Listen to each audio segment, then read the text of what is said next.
Boa noite, pessoal. Estamos aqui começando mais um programa Gestão em Foco.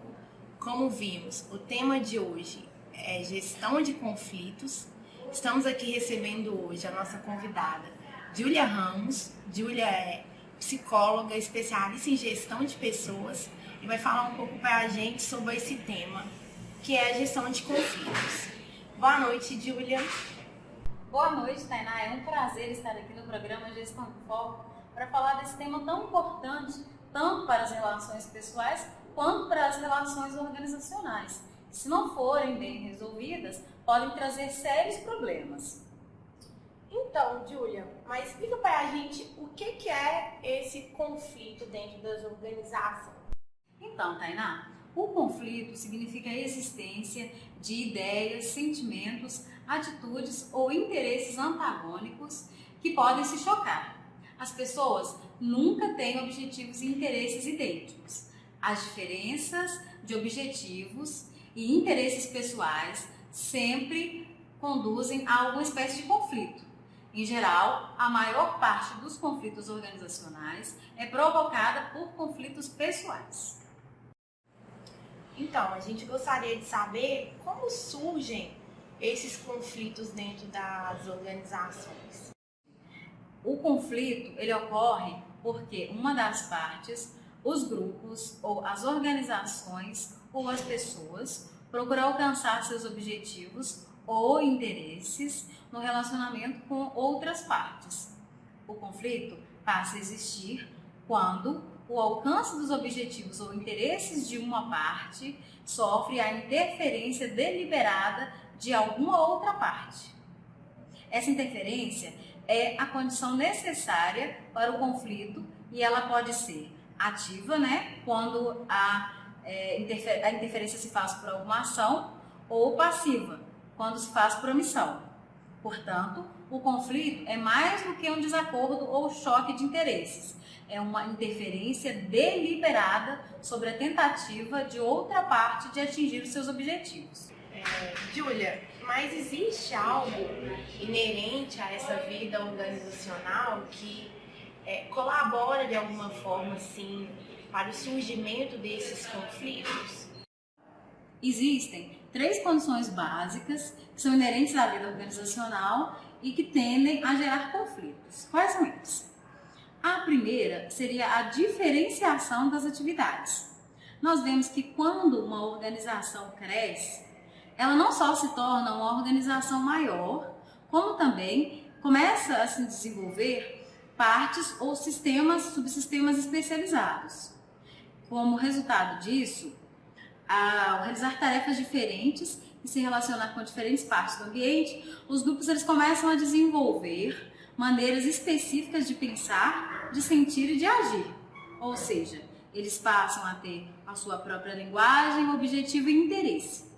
E esses interesses e objetivos diferentes, que muitas vezes são até antagônicos, tendem a provocar conflitos.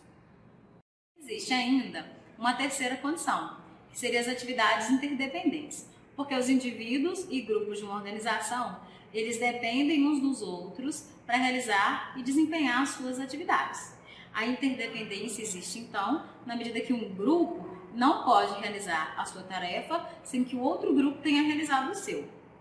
Nós vemos que as pessoas e grupos de uma organização, elas são interdependentes de alguma forma. Porém, quando existe um alto nível de interdependência, surge a oportunidade de um grupo auxiliar ou prejudicar o trabalho dos outros. Então, são essas as 3 condições antecedentes que predispõem o surgimento de conflito. Nós temos também 2 condições que desencadeiam o conflito. Quais são essas condições? Bom, a primeira delas seria a percepção da incompatibilidade dos objetivos e a percepção da oportunidade da interferência. Como consequência dessas condições, a parte afetada se engaja em um comportamento de conflito. A segunda parte seria os recursos compartilhados. Geralmente, os recursos que estão disponíveis dentro de uma empresa ou de um grupo eles são escassos e distribuídos de maneira proporcional entre as diversas áreas ou grupo. Se uma parte desse grupo ou uma área pretende aumentar sua parcela de recursos, a outra área ou grupo vai ter que perder. Mas, então, o ideal seria evitar esses conflitos? Como eu disse no começo, Tainá, as pessoas são diferentes e as organizações também são.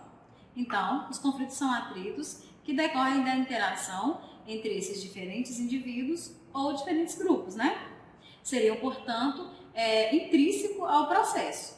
Todo conflito, ele tem suas forças positivas e negativas. As forças positivas é que poderia levar à mudança e à inovação. E o lado negativo, ou forças negativas, é que pode levar ao desgaste e à oposição. A gente costuma ver apenas o lado negativo. Porém, é bom lembrar que a ausência de conflitos, ela pode significar acomodação, apatia e estagnação. Então, a gente pode dizer que o ideal dentro da organização seria talvez resolver ou tentar resolver esse conflito ali com as pessoas dentro da organização? Nós podemos dizer que a resolução é o fim do episódio do conflito e não significa que o conflito tenha sido solucionado ou administrado. Significa apenas que, de alguma forma, terminou o episódio do conflito. Geralmente, a resolução ocorre quando uma parte ganha e a outra perde, ou quando há negociação, quando há compromisso, ou por outros meios em que ambas as fontes saem ganhando. Dependendo do comportamento das pessoas envolvidas no conflito e de qual foi o tipo de resolução que se chegou, vão ficar percepções e sentimentos que nós chamamos de sequela do conflito. Essas sequelas do conflito, elas produzem percepções e sentimentos que essas pessoas vão ter no próximo episódio do conflito. Então, na realidade, um episódio de conflito é um ciclo repetitivo de eventos em que a resolução e a sequela de um episódio vão determinar a natureza e as características do próximo conflito. E o que esses conflitos podem causar dentro dessas organizações?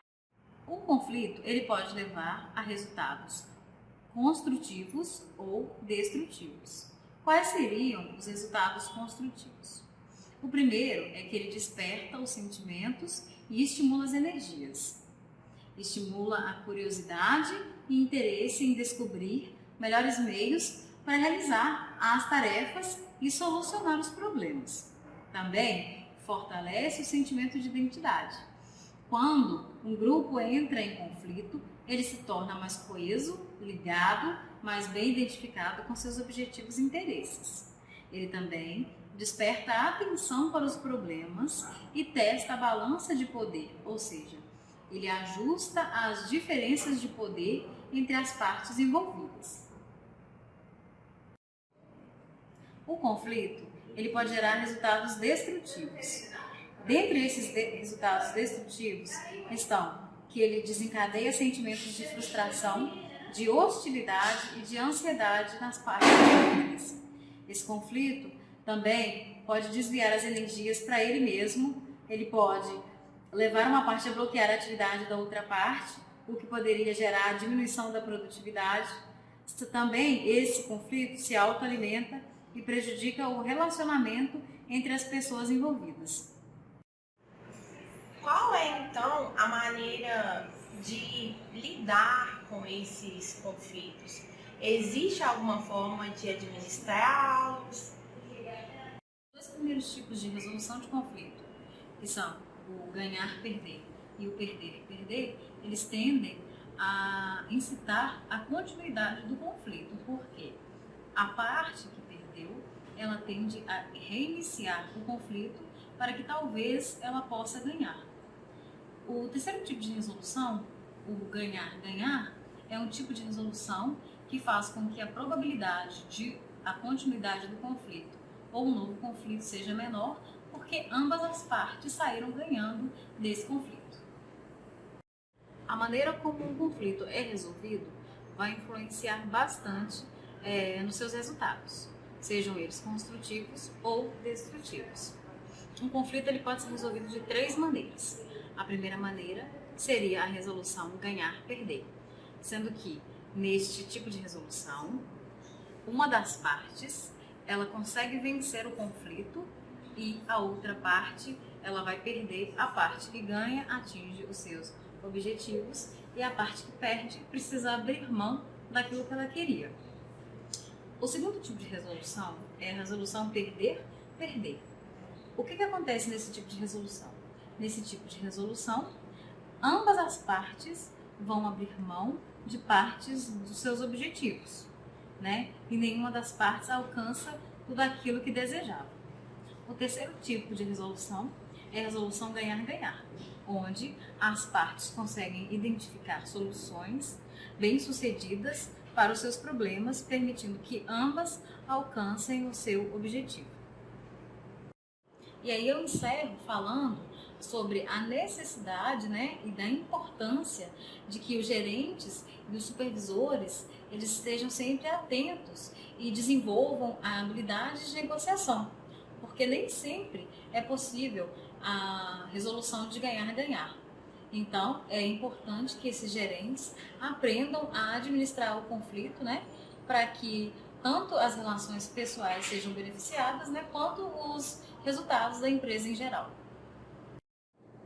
Pessoal, queria encerrar então, o programa de hoje fica por aqui.